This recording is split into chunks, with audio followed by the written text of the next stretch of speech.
Suatu ketika, aku memulai percakapan dengan teman. Dia bilang begini, seandainya punya mobil, enak kali ya, gak harus panas-panasan. Semoga aja suatu saat nanti aku punya suami yang punya mobil. Dia bilang begitu dengan sangat santai. Aku hanya mengangguk-angguk, karena memang tidak hanya dia, kebanyakan orang berpikir begitu. Dalam pikiranku, langsung muncul pertanyaan, loh, kenapa kamu masih harus nunggu punya suami, baru punya mobil? Kenapa nggak cita-cita kamu pengen punya mobil sendiri?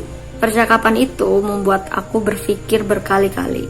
Kenapa ada banyak orang yang justru memimpikan kekayaan dan kebahagiaannya itu datang dari suaminya.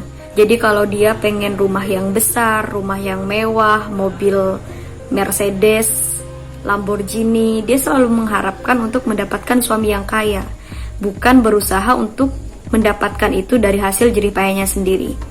Heran gitu. Dan kalau aku pikir-pikir, ternyata ini masuk dalam suatu penyakit, namanya Cinderella Syndrome. Ya gak tahu ya, ini bukan penyakit medis maksud aku, tapi memang ya ini Cinderella Syndrome. Siapa di antara kita yang tidak mengenal Cinderella? Tokoh Disney yang menemani hari-hari kecil kita dengan bahagia. Seorang anak yang dia meninggal ayahnya, tinggal dengan ibu tiri dan saudara tiri yang kejam, dan dia hanya memimpikan agar bisa terlepas dari kekejaman ibu tirinya, menikah dengan pangeran dan hidup di kerajaan.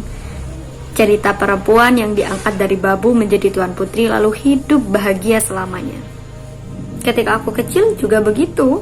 Kehidupan dan impian masa kecilku selalu terbayang-bayang dengan seorang pangeran. Bahkan kalau lagi main boneka, rasa-rasanya kita selalu ingin menjadi seorang ratu, princess, dan kita membutuhkan seorang pangeran. Tapi saat aku kecil, aku juga berpikir, kenapa Cinderella itu harus menunggu datangnya pangeran gitu loh, untuk melawan ibu tiri dan saudara tirinya. Ya memang sih, Cinderella terkenal baik hati, tapi bukan berarti pula dia harus selalu ikhlas dengan apa yang dilakukan oleh keluarga tirinya gitu. Dan aku rasa semua tokoh Disney begitu. Rata-rata mereka sedang mengalami penderitaan dan mereka selalu berharap untuk ditolong oleh seorang pangeran. Contohnya seperti Disney Snow White.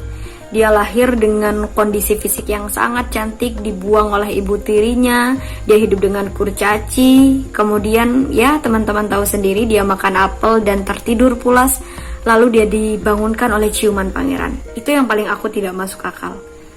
Bagaimana kita menikahi seorang laki-laki yang dia mencium kita tanpa izin?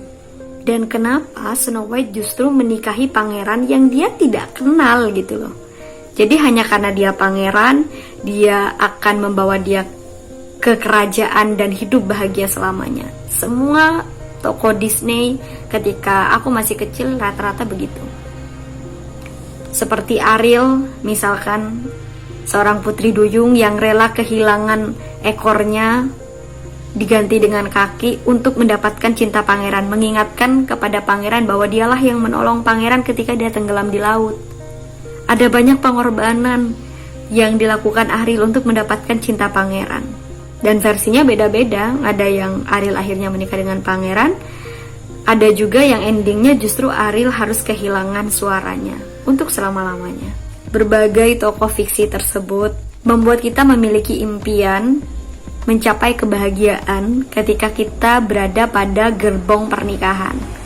Membuat kita merasa bahwa bahagia yang bisa kita capai ketika itu diberikan oleh seorang pangeran berkuda putih, tampan, tinggi, dan bla bla bla bla. Dan ya, itu Cinderella Syndrome. Buat aku, konsep kebahagiaan ini salah. Kita tidak boleh mengharapkan kebahagiaan itu hadir dari orang lain, karena bahagia itu bukan cita-cita, tapi sebuah pilihan. Dan apapun yang kita pilih dalam hidup kita, itu adalah tanggung jawab kita sendiri. Selain konsep kebahagiaan, Cinderella Syndrome ini memunculkan konsep pernikahan yang memiliki ekspektasi sangat tinggi. Jadi ada banyak orang yang melihat bahwa dia akan bahagia ketika dia menikah. Contoh yang paling sering saja, ketika kita lagi bosen dengan tugas kampus, rasanya enakan nikah ya daripada ngerjain tugas, apalagi sampai ngerjain skripsi. Kalau kita capek kerja enak banget ya. Kalau punya suami nanti gak usah repot-repot kerja, gajian tiap bulan. Suami yang kerja. Ekspektasi pernikahan yang menggambarkan seorang raja dan tuan putri yang selalu dimanja. Padahal pada realitasnya tidak semua pernikahan begitu. Bisa jadi jauh lebih menderita dari kisahnya Upik Abu. Dan kegagalan pernikahan itu sebenarnya bukan diukur dari tingkat perceraiannya, tapi perdamaian di dalamnya. Ketenangan jiwa, kebahagiaan yang dirasakan oleh kedua belah pihak. Ya, sekalipun aku juga belum menikah, tapi itulah ekspektasiku dalam pernikahan. Karena ekspektasi pernikahan yang menitik beratkan kepada laki-laki akan cenderung membuat perempuan terlalu banyak menuntut. Jadi suami saya harus kaya, suami saya harus punya rumah, harus punya mobil, dan harus punya segalanya yang perempuan inginkan. Padahal sosok suami itu juga manusia. Artinya, suami juga mengharapkan atau ada ekspektasi lebih lah kepada istrinya untuk juga memberikan kedamaian, ketenangan, dan kebahagiaan itu kepada dirinya. Makanya ada banyak stigma yang mengatakan kalau perempuan itu banyak maunya ya. Karena memang dari kecil kita sudah diberikan kisah-kisah cinta yang membuat perempuan berekspektasi tinggi terhadap laki-lakinya, yang melihat bahwa perempuan baru bisa merasakan kebahagiaan dan keluar dari penderitaannya ketika dia diselamatkan oleh seorang pangeran.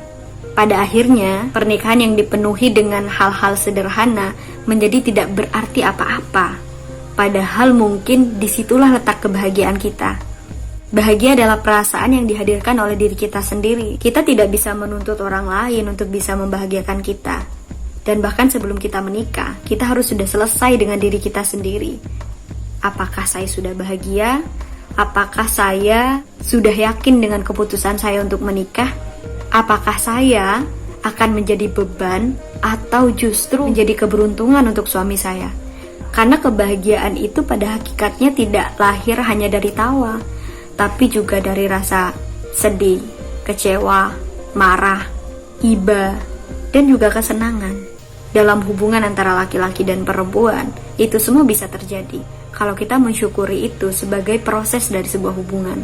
Sebaliknya, kalau kita melihat kebahagiaan adalah pemenuhan kita secara material dan tuntutan itu berada pada orang lain, baik tuntutan dari perempuan kepada suaminya atau dari laki-laki kepada istrinya, maka kebahagiaan itu tidak akan pernah bisa kita capai. Ruginya, perempuan itu dibesarkan dengan cerita-cerita yang melihat perempuan sebagai makhluk yang lemah, perempuan yang tidak bisa menciptakan kebahagiaannya sendiri. Dan itu perlu kita sadari bersama agar pikiran kita terkonstruk untuk memenuhi segala kebutuhan atas usaha kita sendiri.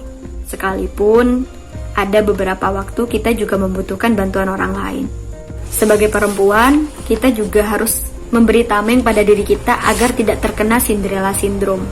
Ingat bahwa sekali lagi, kebahagiaan adalah diri kita sendiri yang membentuk, bukan orang lain. Tidak peduli seberapa miskin kita, pasangan yang mencintai kita dengan cara paling sederhana, itu adalah kebahagiaan yang utama.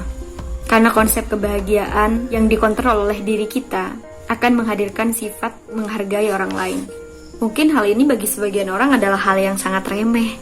Rasanya untuk dibahas gak terlalu urgent, tapi percayalah, sesuatu yang kita anggap itu kecil, pengaruhnya sangat besar sekali. Jadi mulai dari sekarang, kita harus selalu memilih bahagia dengan atau tanpa pangeran. Kalau pendapatmu gimana? Apa kamu memang sudah sadar dengan Cinderella Syndrome ini? Atau kamu juga merasakannya, tapi kamu tidak tahu itu namanya apa? Boleh share di kolom komentar ya. Dan sampai bertemu di opiniku selanjutnya.